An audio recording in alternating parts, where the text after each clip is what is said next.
Now, you can thank NASA for wireless headphones, memory foam pillows, scratch-resistant glasses and even clear braces. All of those products in existence thanks to the needs of astronauts and space exploration. Today sees the beginning of the 19th Australian Space Forum in Adelaide. Lieutenant General Larry D. James is a former Deputy Director at NASA, and he joins us live from Adelaide this afternoon.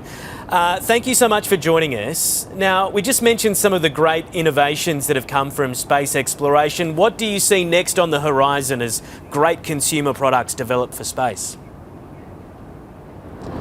Well, good morning, Hugh, and certainly NASA continues to develop all kinds of technical capabilities. Just some examples would be for batteries. You know, we're all worried about batteries. We have electric cars, we have batteries supplying our power today, and NASA is very involved in making batteries more lightweight, more efficient, because obviously the more weight you have going into space, the more it costs you. So batteries is one example. Lightweight robotics, you see a lot of robotic capabilities being developed, and making those more efficient, more lightweight in the future will certainly help all of mankind. So those are just a couple of examples that come to mind. Okay, I want to talk to you about Mars, because we saw the Artemis 2 crew do that lap around the moon earlier this year, and there's a lot of talk about using the moon as a launching pad for Mars. So there's clearly a lot more technology that needs to be developed in order to sustain life on Mars, or are we already there? No, I mean, to get to Mars, it's a 6-month journey. So number one, it's not easy to get to Mars. It takes a while, and you have to have radiation protection for the astronauts. That's technology that's being developed. Once you're at Mars, you have to have power, and one of the areas that NASA is investing in is small fission reactors that can power the astronauts on Mars for the long term. And again, that can go to having a more green power capability here on the Earth. You also have something called Mars to Table. It's a program that NASA has that really is helping to understand, how do I supply food for astronauts that are really 2 years away in terms of back and forth and returning?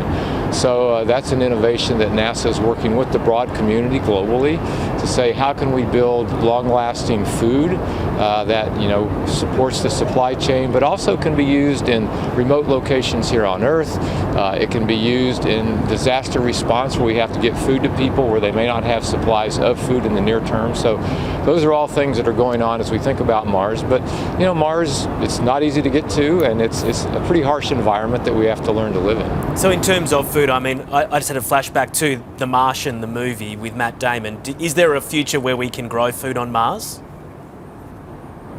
Oh, absolutely. I mean, even on the moon, there is the intent that we have to have the capability to grow food on the surface. Now, again, you're not growing food in the lunar dirt because there's vacuum there, but creating the chambers where you can do that. Actually, Australia is doing some research in that area, so that's all good. And so, yes, you will have to have a habitat where you have water and you have atmosphere, but in order to supply the astronauts on the moon and ultimately on Mars, you will have the food capacity to do that. Okay, there's an Australian company there at that conference called Quant-X, and they are successful, or they've successfully launched a quantum clock into orbit to safeguard our telecommunications network. It's a really big issue here in Australia, outages with our telcos. Can something like this help mitigate that?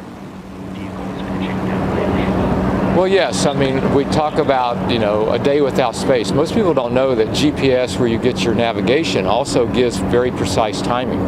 And so many telcos, many banks, many banking systems rely on GPS timing. So having a very accurate clock that stays accurate for long periods of time could go to reduce that, capability depending on GPS. So yeah, that's absolutely something that we all rely on for telecommunication, and having backup sources of very accurate quantum time would be very helpful. Okay, there's a lot to talk about. It's all very exciting. Lieutenant General Larry D. James, former Deputy Director at NASA, thanks for your time this afternoon. Certainly, thanks for having me.